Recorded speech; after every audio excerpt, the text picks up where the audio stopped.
Snowdrop, from Grimm's Fairy Tales, by Jacob and Wilhelm Grimm. Επιμέλεια Γιώργος Πιτροπογιαννάκης. It was the middle of winter, when the broad flakes of snow were falling around, that the queen of a country many thousand miles off sat working at her window. The frame of the window was made of fine black ebony, and as she sat looking out upon the snow, she pricked her finger, and 3 drops of blood fell upon it. Then she gazed thoughtfully upon the red drops that sprinkled the white snow, and said, "Would that my little daughter may be as white as that snow, and as red as that blood, and as black as this ebony window-frame." And so the little girl really did grow up.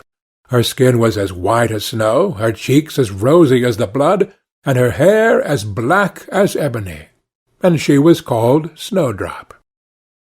But this queen died, and the king soon married another wife, who became queen and was very beautiful, but so vain that she could not bear to think that any one could be handsomer than she was.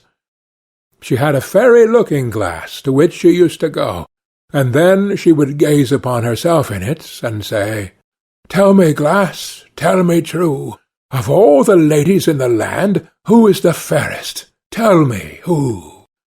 And the glass had always answered, "Thou, queen, art the fairest in all the land." But Snowdrop grew more and more beautiful, and when she was 7 years old she was as bright as the day, and fairer than the queen herself. Then the glass one day answered the queen, when she went to look in it as usual, "Thou, queen, art fair, and beauteous to see, but Snowdrop is lovelier far than thee." When she heard this, she turned pale with rage and envy, and called to one of her servants, and said, "Take Snowdrop away into the wild wood, that I may never see her any more." Then the servant led her away, but his heart melted when Snowdrop begged him to spare her life, and he said, "I will not hurt you, thou pretty child."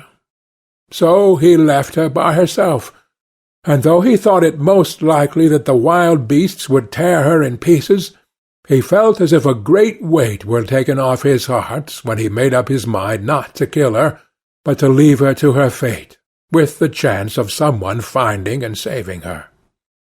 Then poor Snowdrop wandered along through the wood in great fear, and the wild beasts roared about her, but none did her any harm. In the evening she came to a cottage among the woods, and went in to rest, for her little feet would carry her no further. Everything was spruce and neat in the cottage. On the table was spread a white cloth, and there were 7 little plates, 7 little loaves, and 7 little glasses with wine in them, and 7 knives and forks laid in order, and by the wall stood 7 little beds. As she was very hungry, she picked a little piece of each loaf, and drank a very little wine out of each glass, and after that she thought she would lie down and rest. So she tried all the little beds, but one was too long and another was too short, till at last the 7th suited her, and there she laid herself down and went to sleep. By and by in came the masters of the cottage. Now they were 7 little dwarfs that lived among the mountains, and dug and searched for gold. They lighted up their 7 lamps, and saw at once that all was not right. The first said, "Who has been sitting on my stool?" The second, "Who has been eating off my plate?" The third, "Who has been picking my bread?" The fourth, "Who has been meddling with my spoon?" The fifth, "Who has been handling my fork?" The sixth, "Who has been cutting with my knife?" The seventh, "Who has been drinking my wine?" Then the first looked round and said, "Who has been lying on my bed?" And the rest came running to him, and every one cried out that somebody had been upon his bed. But the 7th saw Snowdrop, and called all his brethren to come and see her. and they cried out with wonder and astonishment, and brought their lamps to look at her, and said, "Good heavens, what a lovely child she is!" And they were very glad to see her, and took care not to wake her. And the seventh dwarf slept an hour with each of the other dwarfs in turn, till the night was gone. In the morning Snowdrop told them all her story, and they pitied her, and said if she would keep all things in order, and cook and wash and knit and spin for them, she might stay where she was, and they would take good care of her. Then they went out all day long to their work, seeking for gold and silver in the mountains.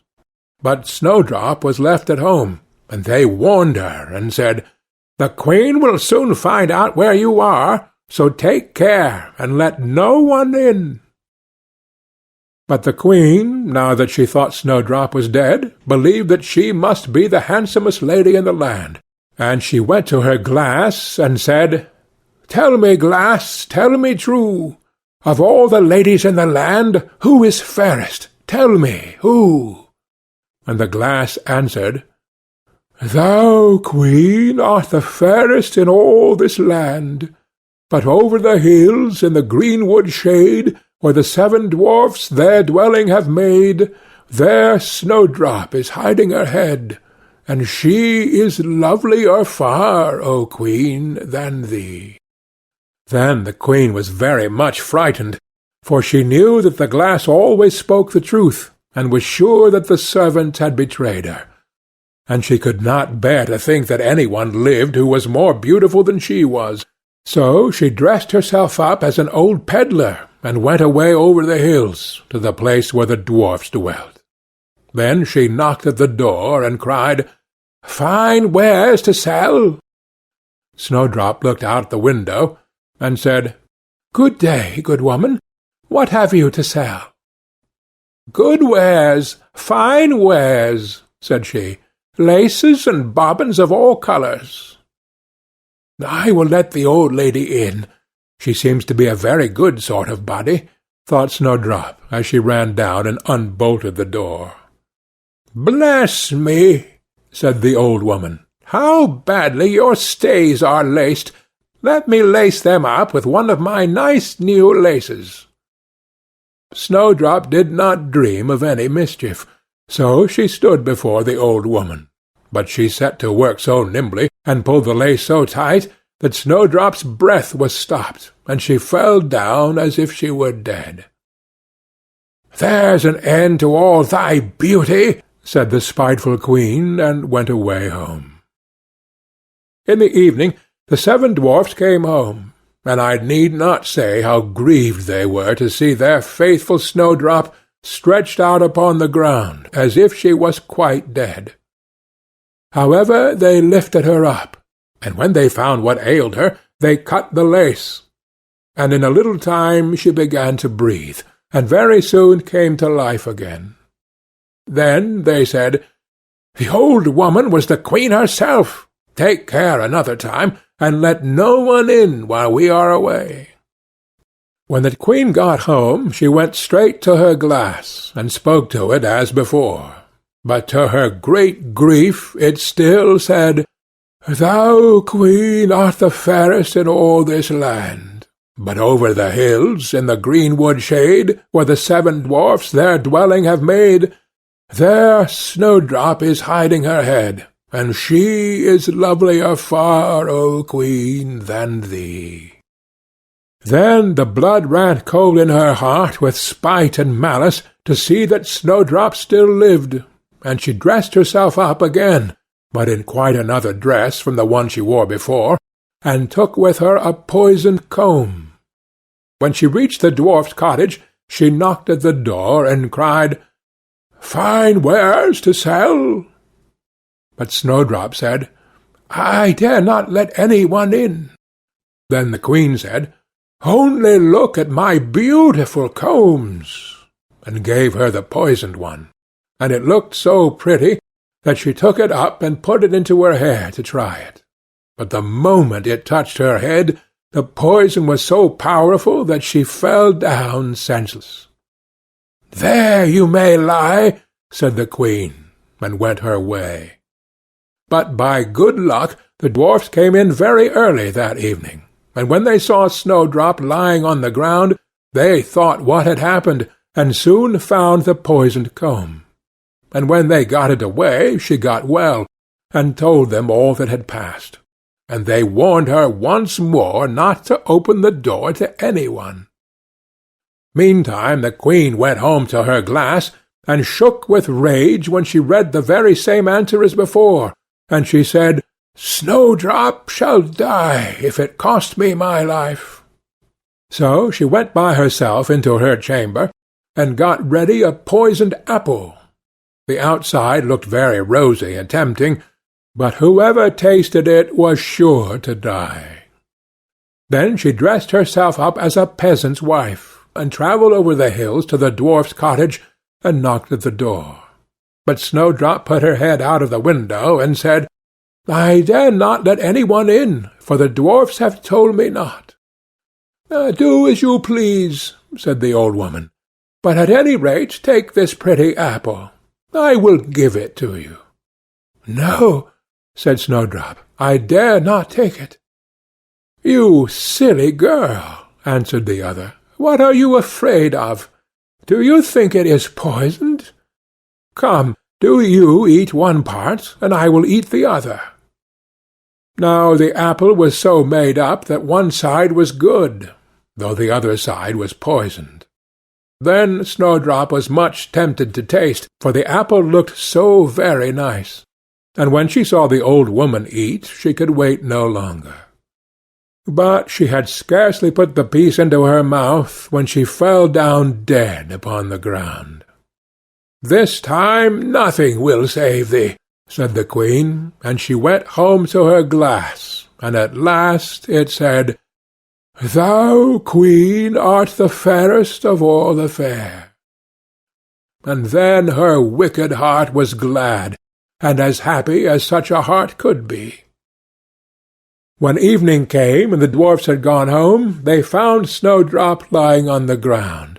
No breath came from her lips, and they were afraid that she was quite dead.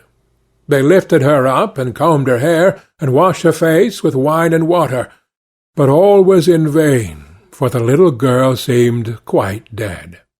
So they laid her down upon a bier, and all seven watched and bewailed her 3 whole days, and then they thought they would bury her. But her cheeks were still rosy, and her face looked just as it did while she was alive, so they said, "We will never bury her in the cold ground." And they made a coffin of glass, so that they might still look at her, and wrote upon it in golden letters what her name was, and that she was a king's daughter. And the coffin was set among the hills, and one of the dwarfs always sat by it and watched. And the birds of the air came too, and bemoaned Snowdrop. And first of all came an owl, and then a raven, and at last a dove, and sat by her side. And thus Snowdrop lay for a long, long time, and still only looked as though she was asleep, for she was even now as white as snow, and as red as blood, and as black as ebony. At last a prince came and called at the dwarf's house, and he saw Snowdrop, and read what was written in golden letters. Then he offered the dwarfs money, and prayed and besought them to let him take her away. But they said, "We will not part with her for all the gold in the world." At last, however, they had pity on him, and gave him the coffin. But the moment he lifted it up to carry it home with him, the piece of apple fell from beneath her lips, and Snowdrop awoke, and said, "Where am I?" And the prince said, "Thou art quite safe with me." Then he told her all that had happened, and said, "I love you far better than all the world, so come with me to my father's palace, and you shall be my wife." And Snowdrop consented, and went home with the prince. And everything was got ready with great pomp and splendour for their wedding. To the feast was asked, among the rest, Snowdrop's old enemy, the queen, and as she was dressing herself in fine rich clothes, She looked in the glass and said, "Tell me, glass, tell me true, of all the ladies in the land, who is the fairest? Tell me, who?"